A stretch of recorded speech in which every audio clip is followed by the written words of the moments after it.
see are checkbox exercises. We see entities that are created, that are not acted upon, or at least even token acknowledgement and then ignored. So I guess what I'm pointing out here is you have a history to overcome if you really want to make this process genuine. And it needs to start now. You'll probably get more detail at the other meetings you're going to have around the country on this. But I just wanted to lay those points out now, especially after so many of the people in this room have been dealing with NRC for decades and are still waiting for their advice to be heard. Thank you. Thank you. Do we have any other speakers? Sir?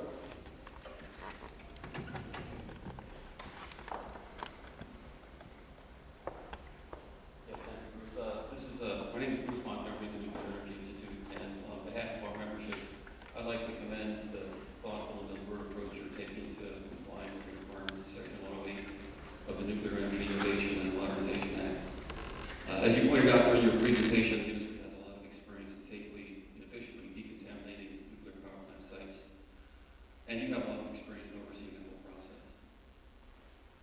Now, you've been given the term Community Advisory Board to use as directed by the Act. I understand and I would agree that other types of community engagement works and works well. This has also been proven across the country in different decommissioning activities that are executed well.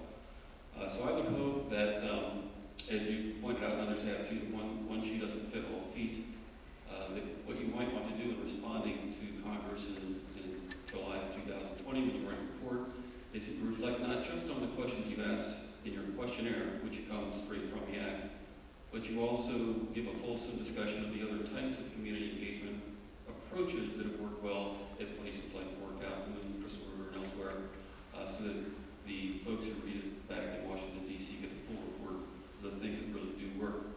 And I think what you've heard a lot of tonight is the community needs to have significant input, the majority of the input on how those boards are formed, what their charters are, and who plays on those committees.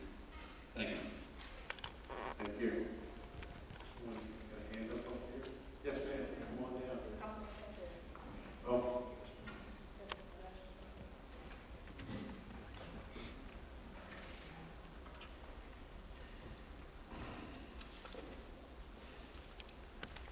I do have a question. Our product, service product, I have a question. What do you see up there, three of you see, if any, your role in a CAB? I know you say you don't have it, but what would you see as your role in a CAB? Or what have you already done? Okay. I can only explain what we've done in the past. Yeah. Okay. We are not members of CAB. Mm-hmm. Right. We are an independent safety regulator. We are not a member, as I said, of the CAB. We have been invited to speak at a number of CABs.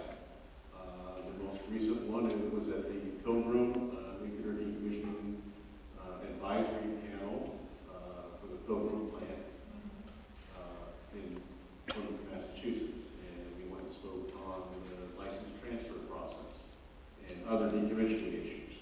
Okay, but we had a specific invitation from the Pilgrim and DCAP to do that. We have spoken at the Vermont Yankee Nuclear Decommissioning Advisory Panel on a number of topics. Most importantly, with the license transfer that was granted there, we spoke to them in advance of the license transfer process and also some of the other issues they had with some of the financial issues that the NRC does. What kind of issues? I'm sorry. Decommissioning funding issues. That is a pretty big issue. Okay. So we've spoken to them. We've also spoken at the, I know I've spoken twice at San Onofre, what's called the Citizens Engagement Panel. Like, they all have different names. They all generally have the same principal function. I've spoken twice about, at their facility, at their community meeting, one on environmental reviews that the NRC does, and also on our inspection program for decommissioning. I'm trying to think, we've spoken to a couple others, but those are probably the main ones. So we do participate when we're invited to be guests to speak at those when there is a specific request. I know other parts of the organization have been there to speak about the safety of spent fuel. folks that are willing to do that. Had some of the regional inspectors and managers come and speak about the inspection process also. So we've done our part to provide information.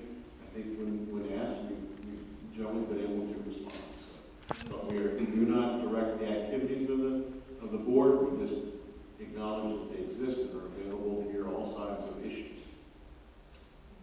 Okay, well, thank you. I was just curious what, I knew it was an advisory or educational or, explaining your role. I figured that.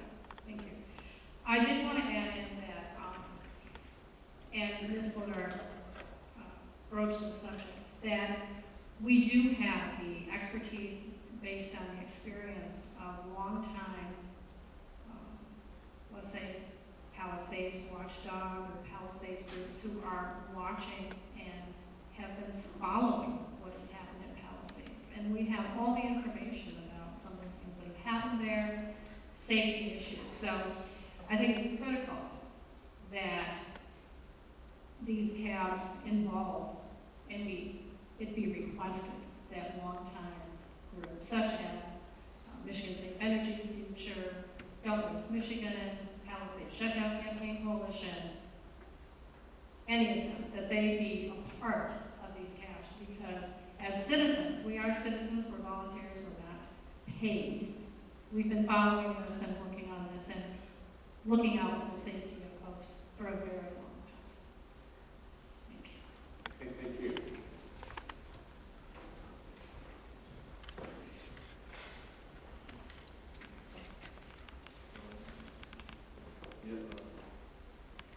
You're coming in? Okay, please.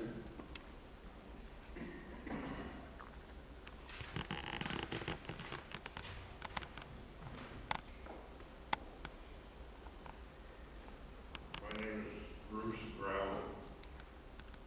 I hadn't planned on saying anything this evening. But as I was looking over the little feedback chart or feedback form to fill out and the questionnaire and going through the meeting, things occurred to me. Number one, when I saw the part where some of these citizens panels are sponsored by the licensee, flags went up in my mind. There aren't many people in Southwest Michigan who would not be suspicious of Energy or Palisades or Holtec as the licensee sponsoring the panel that oversees the decommissioning that the licensee is doing. Number two, for what I understand, the purpose of meetings like these are for us to help you understand how these citizen panels should be set up.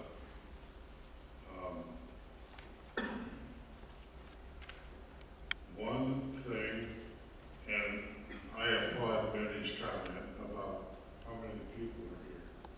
I was just looking around, it looks like about 15 people here are NRC people, media people, Palisades, and energy people, and maybe 25 or 30 of the rest of the people are actually people interested in how to go about setting up these panels.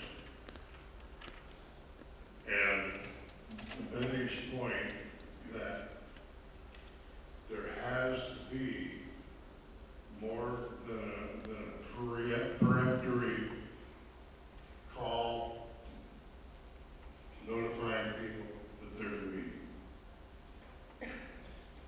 There's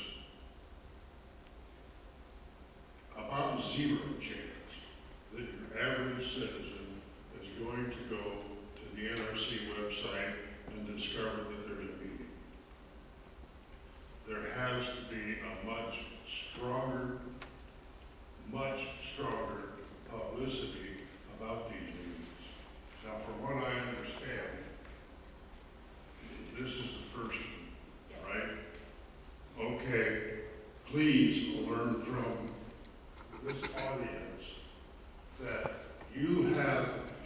way to attract an audience. I know there has to be hundreds and hundreds of people in Southwest Michigan that are concerned about what's going to happen when Palisades shuts down. And if this is all, and I know several of these people aren't even from Southwest Michigan. There are 3 people here that I know of from Illinois. Kevin Camps came here from Washington, D.C. And those are people who intentionally seek out the kind of information that you failed to give to the rest of Southwest Michigan. As you go along in this program, please do a better job of getting people here to help you understand how to set up these panels. Okay? Another suggestion on how to do that. Never in this entire evening have I seen a specific definition of the word decommissioning. We have to know what it is we're talking about. Now, there was, some of these slides that we went through talked about safety features will be in effect until all the waste leaves the site. Does that mean decommissioning lasts until all the waste leaves the site? How can that be? We don't even have a plan to send the waste anywhere. It's issues like that